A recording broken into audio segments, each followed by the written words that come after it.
2018, and I brought some friends with me today. I brought some of my board members. So my board members, if y'all stand up, Dr. Bill Wiggins, Hugh Harrell, Larry Gibson, Willis Evans, my board members. They wanted to come today to support some of the things that I've got to say, and I will try to stay within my 3-minute limit. But we all need to recognize that before 1994, most people thought the first enslaved Africans that were brought to English North America landed at Jamestown. So in 1994, me and my compatriots, Dr. Wiggins and others, went out on a national campaign to make sure that we promoted Point Comfort, today's Fort Monroe, as the original landing site. We fought opposition for 16 years before people finally realized that we were telling the truth. I worked with John Ward, and I drafted House Resolution number 57. John Ward presented it to the House of Delegates, and it was approved by the House of Delegates, which officially said from the Commonwealth of Virginia that yes, we acknowledge the first Africans did indeed arrive at Point Comfort.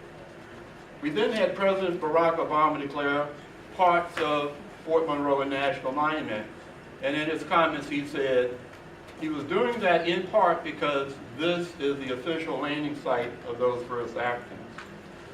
For 5 years I worked with Lonnie Bunch with the Smithsonian African American Museum of History and Culture. And I told Lonnie, when you open up that new museum last September, that you've got to tell the truth. You got to tell the story of Point Comfort and not the story of Jamestown. And we're glad that he did that. In June of 2014, I came before this board and I gave each one of the board members present a partnership proposal for the development of a monument here at Fort Monroe to be completed by 2019 to honor the arrival of the 40th anniversary of the arrival of the first Africans. Don't know if you read it, don't know if you discussed it, but here we are, almost 3 years later, haven't heard a peep out of you. We're still out there trying to raise money for the monument, but we're hitting road, we're having some obstacles because people are calling me, they're saying, did the state approve your proposal?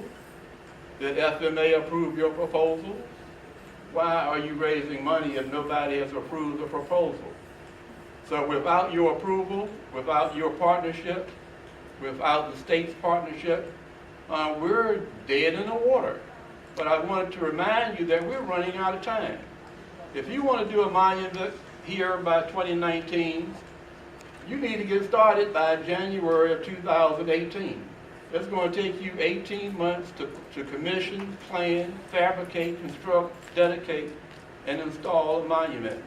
So I'm just suggesting that we can't come together on some type of project and start it by January 18th, then more than likely you will not have a monument that you're going to be proud of.